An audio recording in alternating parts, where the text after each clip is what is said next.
Kayfabe, my name is Ed Piskor. I'm Jim Rugg. Jim, what week is it, man? February 9th, 2023.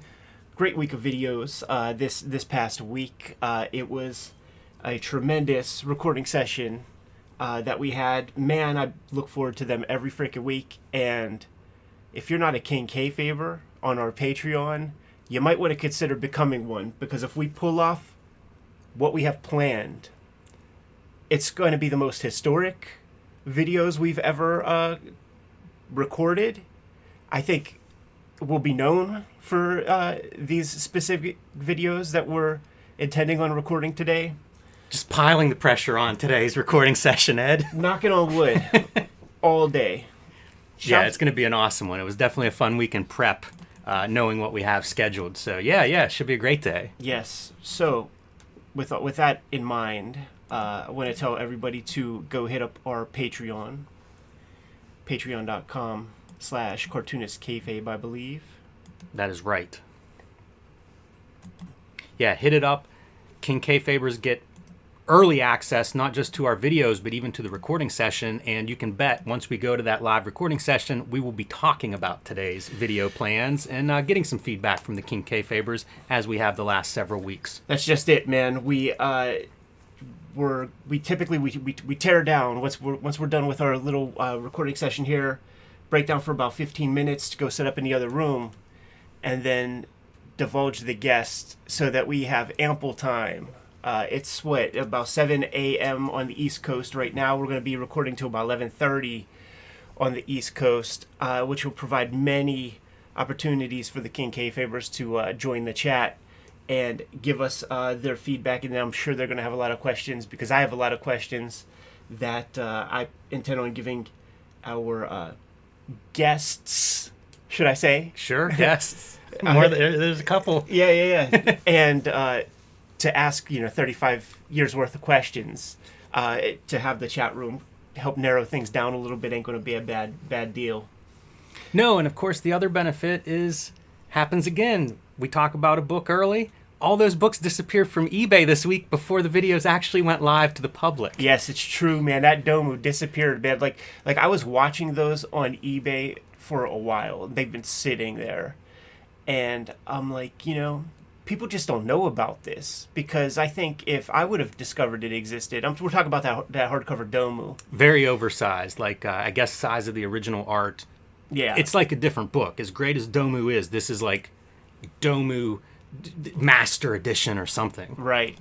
And put the word out, man. The King Kayfabers took those books away before Gen Pop got to see the video, man. And those are expensive. It was like $400 to $500. Those are sweet books. You know what else has been happening, man? It was hard for me not to add that to my birthday loot. There's just nothing we can do about it, man, because there are just like reseller types who watch these videos. So we had to call an audible last week, and we looked at the Sin City Artist Edition, Gallery Edition. I don't know what the Dark Horse or Graffiti Designs version of that is. Curator's Edition it's called. And people started buying those off of eBay, but what happened was a couple of sellers canceled the orders, reposted the book with like an extra $20 price tag or something. Here's a tip for everybody, and this one's free. I don't even save this for the King Kayfabers. Stuart Wynn Books was selling those last week for $87. Oh, amazing. So hopefully, he still has some, they still have some, and go pick them up, because that's one of those great, I don't know how often you look on their website, Ed, but if you're looking for a rare book, they've got the Corbin Angoulême books. Now, they're $3,500. Yeah. A little out of my budget, but a great bookseller. So look, if you're looking for that Sin City Artist Edition, that's the best price I saw them listed for. And be sure and browse around Stuart Wynn's books, because there'll be other books there maybe you want to combine shipping on. Did you scoop it up or no? I did not. No? No, my real estate is what I would call critical, desperate. Yeah. I need to add a floor to my house or something with the collection. And I'll tell you this, I've looked at your copy of the Sin City Artist Edition possibly more than any artist edition I own in my house, right, which is crazy to think about. I should own one, but I don't. Comics is a sickness, and I like that you are able to sort of moderate your habits and things. Some weeks back, 2 weeks back or so, I think we divided 3,000, 4,000 comics that were sent to us through the mail between us. See, that puts a damper on me buying then a book that's like this big. When we started this humble channel, we had extra bedrooms in our houses. You know, we had extra garage space. We don't have that anymore, man. No, I'm ready to add a second storage unit. It crosses my mind. Like I hear the house settling, and I hope that's just what it is. You know, like I was taking a shower this one day, and I'm like, is the tub like leaning this way? It's not, but I have a lot of books in my house, and I try to spread them out reasonably evenly so that they're just not like, it becomes an issue, you know? You don't think about structural integrity of your house. But you need to. Whenever Bill Boychelle from Copacetic Comics moved to his third floor location, they had to reinforce the floor before he moved in. Really? Yes, because books are very, very heavy.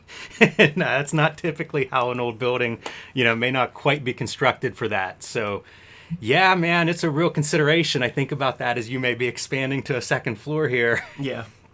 Put the heavy shit on floor one. Yeah. No, be safe, not right above here. us.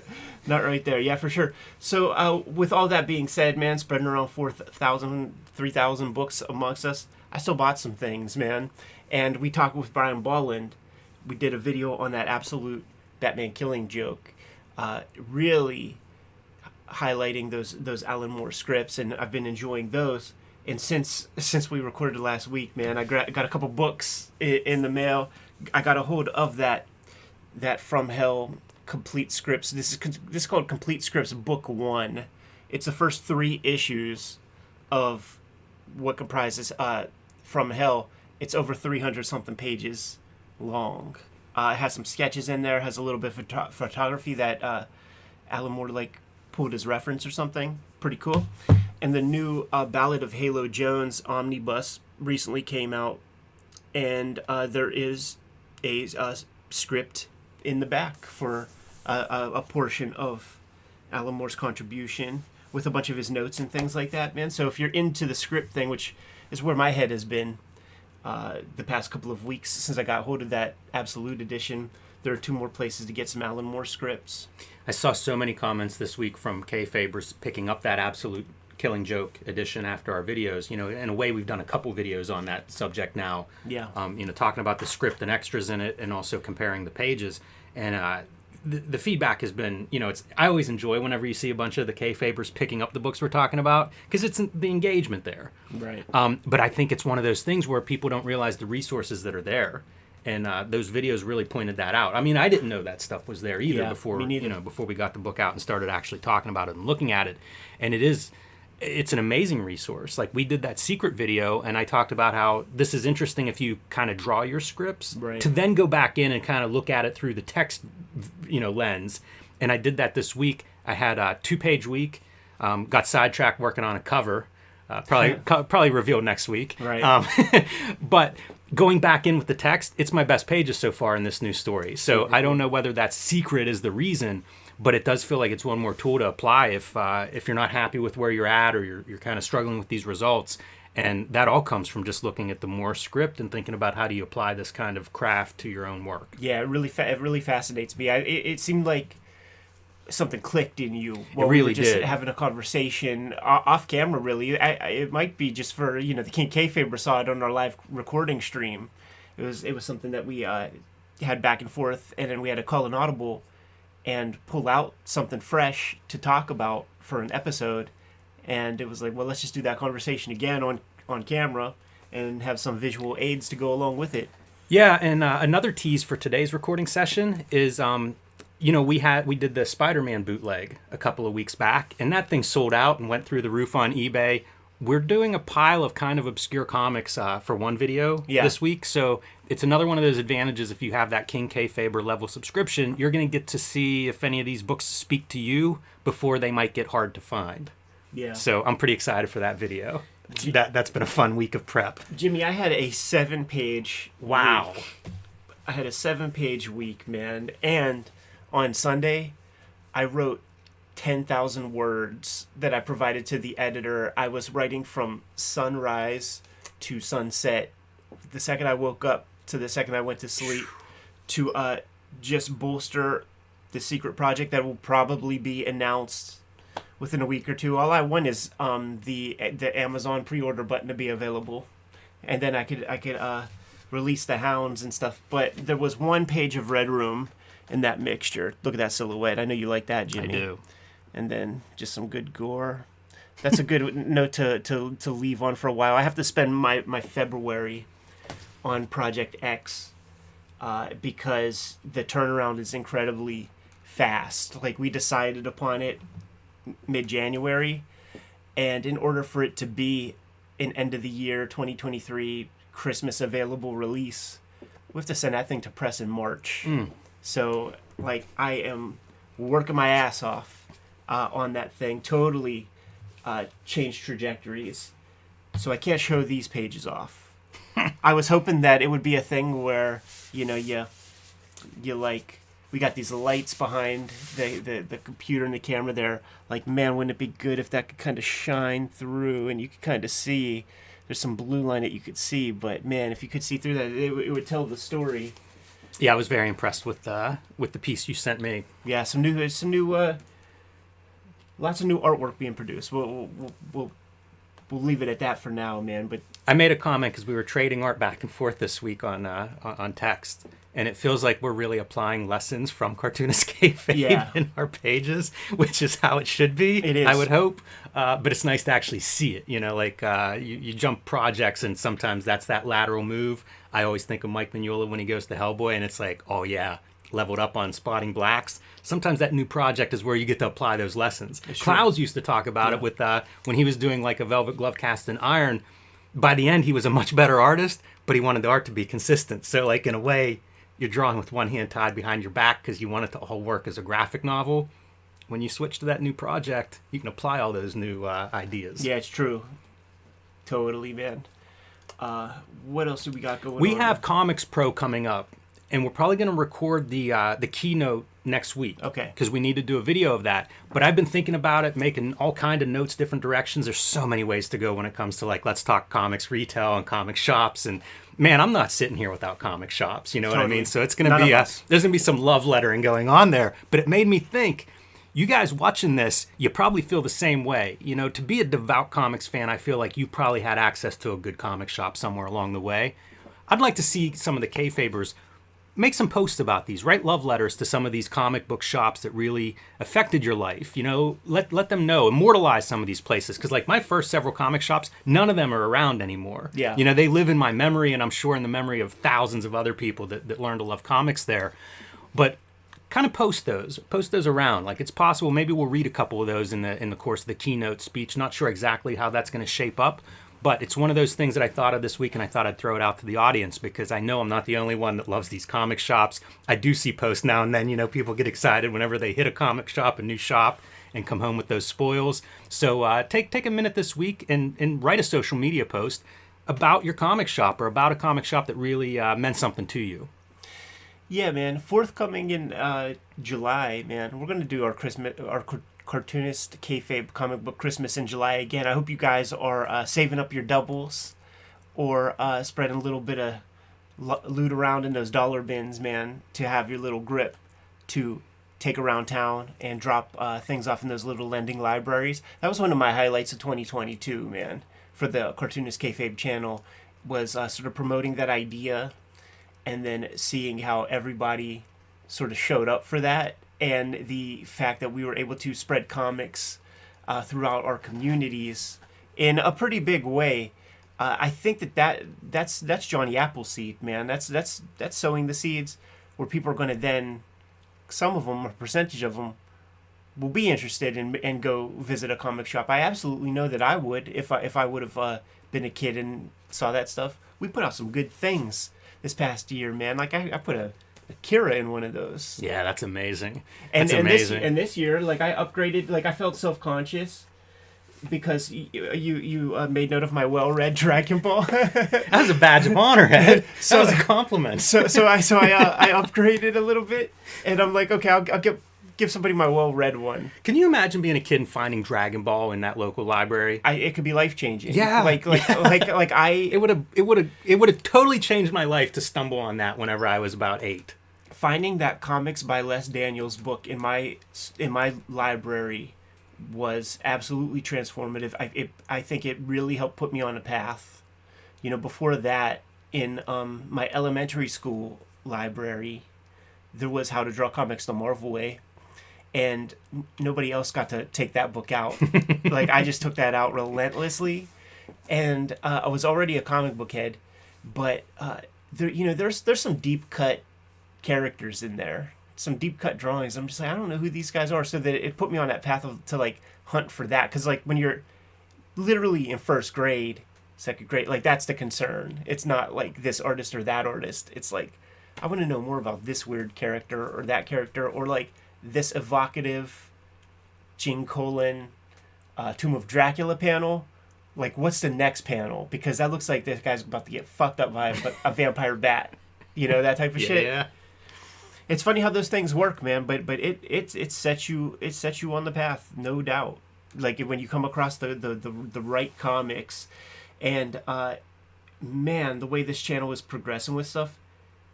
The videos have that effect on people. We get constant feedback from the audience, from people who have put comics down for years, decades sometimes, and it hits them with a nostalgic blast to see something they are familiar with and dug. But then that autoplay is on, or they're just digging around and hitting evocative thumbnails like the one for this video, and it sets those people on a path, man. So there are many ways to kind of spread around the comics love and create new readership, but I think that's going to be a part of the conversation with those comic shops when we do that Comics Pro thing. It's absolutely. we need to bolster this culture, and we need to keep this thing rocking, man, because it's important to me, and I don't want those guys to go away. No, I want to keep that stuff going. Yeah, I'm pretty excited for that convention or gathering, whatever the proper word is for it, just to kind of see we've visited enough shops as Cartoonist, Kayfabe, and as fans to know that those shops are it's a bunch of different business people, all with different ideas, and to get that in one room, I think I'm gonna come away with a bunch of stuff, because it's not like I'm a retailer. But I love talking comics, and I feel like we'll have a lot of stuff to bring back to the channel from that. Yeah, it's true, man. There are definitely a lot of comparisons I intend to make in our conversation with them, between us as cartoonists and them as at brick and mortar retail shops. We're certainly all trying to sell books. Yeah, and part of my thing will be I need to sell 10,000 of one book. You guys at least have 10,000 different books to sell, man. I need to sell 10,000 of one. That's true. It's a little different dynamic, different concerns. Yes, sir, man. Jimmy, you got anything else big that you want to cover? Because I'm kind of excited to get to recording these videos. Yeah, my last couple notes is Hulk Grand Design's almost out. Oh, so yes, at this point, course. if you haven't pre-ordered it, man, reserve it now.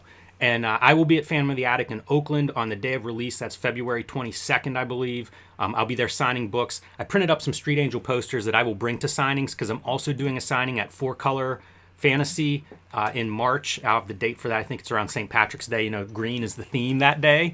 So catch me at one of these signings. Pick up a Street Angel poster as a free bonus for coming out and saying hello. And make sure you reserve that book if you haven't already, because pre-sales have been really good on it. So that's awesome. I love it. Thank you all for that. But the flip side is the warning that if that thing goes out of print, it may be a while before you get a chance at a copy. So if you want one, let your retailer know that this week, Yeah, for sure, man. And with that in mind, lest we forget, man, there's a Red Room miniseries being solicited now. Red Room Crypto Killers issue number 1 is being solicited. That's the cover that Jimmy's working on. Can't wait for you guys to see that thing. It's the raddest cover of the whole run at this point. Cannot wait to divulge that.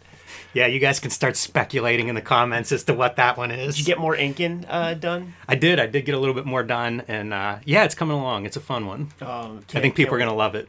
But I think we got Peach on the hook to do another cover for issue 1. Oh, that's good. I'm gonna have to do a fresh one. Yeah, she was doing the covers for all the issue 1s, so like that It's good tradition. feels like it makes sense, man. And talk to your local comic shop, get them to put in those pre-orders so that we know how many of these things that we have to print up.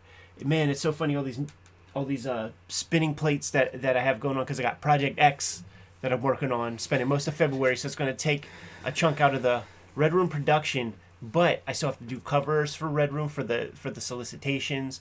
I got a little under 20 pages of Red Room to do for this next round. That's unbelievable. Yeah, so it'll all get done. There's no problem with that. It's just there are going to be parts of this February we'll have to put Project X to the side for a day or two, whip up a quick cover or some kind of blurb piece or whatever, and then get back to that, jump back to the book.